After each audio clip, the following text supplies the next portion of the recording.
प्यारे भाई और बहनों, मैं आपके लिए फिर एक वीडियो अपलोड कर रहा हूँ जिसका विषय है, क्या आत्मा शरीर में ही रहता है कि बाहर भी रहता है। इसके विषय में आप सुनिए क्या इसका अर्थ है। जिस अज्ञानी पुरुष को अज्ञानवश देह में ही आत्म भावना उत्पन्न हो जाती है, उस पुरुष को इंद्रियां रोषपूर्वक शत्रु बनकर पराजित कर देती हैं। पहले आप समझ लो, जो मनुष्य ये मानता हो कि ये आत्मा शरीर के ही अंदर रहता है, इस कोठरी में बंद है, उस मनुष्य का कभी कल्याण नहीं हो सकता और ना उसकी कहीं विजय हो सकती है। ये पहले समझ लो। और उल्टी उसकी इंद्रियां उसके शत्रु बन जाती हैं। किंतु जिसको ज्ञान पूर्वक एकमात्र नित्य परमात्मा के स्वरूप में स्थित रहती है, उस निर्दोष पुरुष की इंद्रियां संतोष पूर्वक मित्र बनकर रहती हैं, उसका पतन नहीं कर सकती। फिर समझो आप, जिस अज्ञानी पुरुष को अज्ञानवश देह में ही आत्म भावना उत्पन्न हो जाती है, उस पुरुष को इंद्रियां रोष पूर्वक शत्रु बनकर पराजित कर देती है। जो आदमी आत्मा को इस शरीर में ही मानता है, उसकी इंद्रियां ही शत्रु बन जाती है। जिसको ज्ञान पूर्वक एकमात्र नित्य परमात्मा के स्वरूप में स्थित रहती है, उस निर्दोष पुरुष की इंद्रियां संतोष पूर्वक मित्र बनकर रहती है, उसका पतन नहीं कर सकती। ये साधना करने का एक सूत्र है कि आत्मा को इस शरीर में ही मत मानो, ये बाहर भीतर एक रस रहती है। इसको ऐसे मानिए आप। तो अगर जो ऐसे मानेगा उसका पतन नहीं कर सकती। जैसे प्रकाश और अंधकार एक दूसरे से अत्यंत विलक्षण हैं, क्योंकि शरीर और जड़ मिथ्या है, आत्मा चेतन और सत्य है। इसी से न आत्मा शरीर का संबंधी है और न शरीर ही आत्मा का, अर्थात परस्पर विरुद्ध होने के कारण इसका संबंध संभव नहीं है। पत्थर के समान जड़ ज्ञान रहित तुच्छ कृतज्ञ तथा विनाशशील इस शरीर का जो कुछ भी होने वाला हो वह हो, इसमें आत्मा की ना तो हानि है ना उसका कोई संबंधी है। देह और आत्मा के यथार्थ ज्ञान से देह की असत्यता और आत्मा की सत्यता सिद्ध हो जाती है।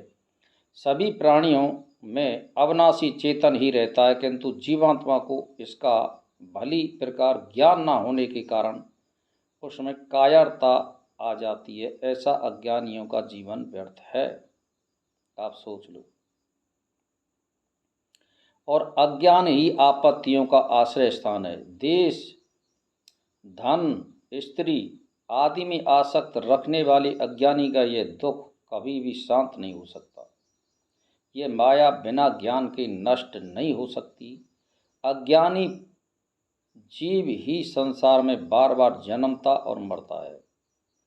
विषयों की मधुरता अज्ञान रूपी वृक्ष के ही फल है।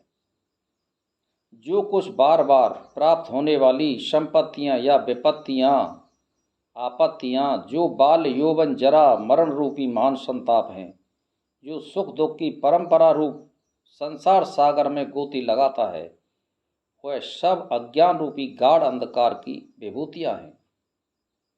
ये आप समझ लो। तो मेरा जो कहने का मतलब ये है कि आत्मा को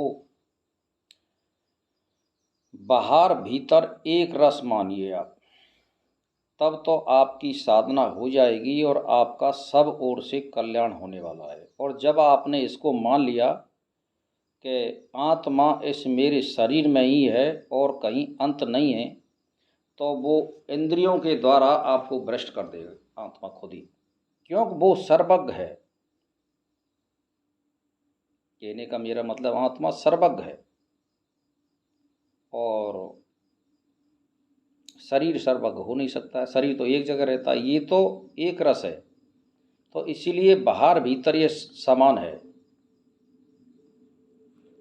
तो मेरा कहने का मतलब ये है कि आत्मा को जानिए, आत्मा को पहचानिए, आत्मा के अनुसार भाव प्रकट करिए और उसी के अनुसार साधना करिए, तो आपका सब कुछ कल्याण होने वाला है।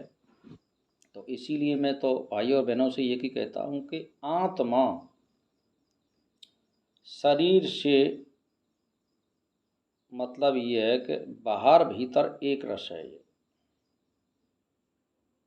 तो अज्ञान के कारण मनुष्यों को या स्त्रियों को ऐसा लगता है कि ये आत्मा देह में ही रहता है और इसको मरण के बाद ये छूट जाता है, ये न जन्म लेती है और न ये मृत्यु को प्राप्त होती है, ये एक रस रहती है। ये कमल की तरह शरीर में रहती है, जैसे कमल पानी में रहता है लेकिन उसको वो पानी स्पर्श नहीं कर सकता, इसी तरह ये रहती है पानी में, आप समझ लो। तो भाई और बहनों, मैं तो एक ही बात कहना चाहता हूँ कि इस हमारी शरीर रूपी आत्मा को जानिए, ये क्या वस्तु है, ये सत्य वस्तु है। तो इसीलिए इसको आप सर्वज्ञ मानिए और ज्ञान प्राप्त करिए, सत ग्रंथों का सहारा लीजिए, सत्पुरुषों का सहारा लीजिए और वेद, वेदांत, उपनिषद और वाल्मीकि रामायण, वशिष्ठ रामायण, इसका आप अध्ययन करें तो आपको सब कुछ मिलने वाला है। तो भाई और बहनों, मैं तो ये ही कहता हूँ कि आत्मा को आप शरीर में मत मानो, आप सर्वज्ञ मानिए। और अगर आप शरीर में मानोगे तो आपकी सभी चीज़ों से आपको भ्रष्ट कर देगी आत्मा, इसमें ये सूत्र है। इसको सर्वज्ञ मानिए। सर्वज्ञ जब मानोगे तो आपके सभी काम ऑटोमेटिक ही बनने लग जाएंगे। आप पहले ये सोच लो, ये सूत्र है इसमें। अगर आत्मा को सर्वज्ञ मानोगे तो आपके काम सभी अपने आप ऑटोमेटिक धीरे धीरे बनने लग जाएंगे। और आत्मा को इस शरीर में ही मानेंगे तो इंद्रियों के द्वारा आपको भ्रष्ट कर देगी ये। पहले आप सोच लो, इसमें एक ही सूत्र है। अगर आपको सफलता प्राप्त करनी है तो आत्मा को बाहर भीतर एक रस मानिए, तो आपकी सफलता मुट्ठी में है, ये मान लो। और आपने इस आत्मा को देह में मान लिया तो कभी सफलता नहीं मिलने वाली है। तो भाई और बहनों, समझो और सोचो और विचार करो और आत्मा को पहचानो। इसी के साथ मेरा प्रणाम स्वीकारो।